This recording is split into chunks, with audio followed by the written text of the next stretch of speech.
এতদিন ধরে জানতাম বয়স্ক মানুষ মানে তাদের মানসিকতা উন্নত, তাদের মন মানসিকতা ভালো, মায়া মমতা বেশি, সেটাই জেনে এসেছি।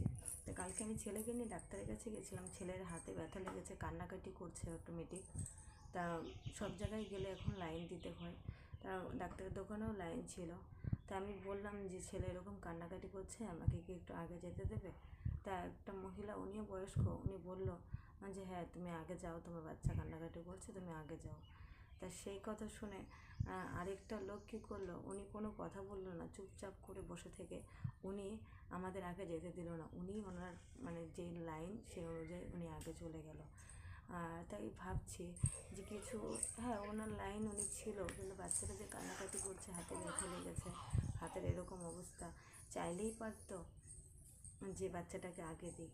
কিন্তু মানুষের মন মানসিকতা সবাই এক হয় না, সব বয়স্ক মানুষরাও এক হয় না। কিন্তু ওনার মন মানসিকতা দেখে আমার অনেকটা অবাকই হয়ে গেলাম যে বয়স্ক মানুষরাও এরকম হয়, তাদের মন মানসিকতা এরকম হয় যে একটা বাচ্চা এরকম কান্নাকাটি করছে, তার হাতে ব্যথা লেগেছে, তাকে আগে দেওয়ার বদলে নিজে আগে গিয়ে ওষুধ নিয়ে চলে আসছে। মানে ভাবতে অবাক লাগে যে বয়স্ক মানুষও এরকম হয়। তাই সবাই এরকম হয় না এটুকু জানি, কারণ যে মহিলা বললো সেও বয়স্ক ছিল, সে বললো আমার আগে যাও। আর উনি একটা লোক ছিল, সেই মানুষটার মানসিকতা দেখে তোমাদের সাথে শেয়ার করতে বাধ্য হলাম।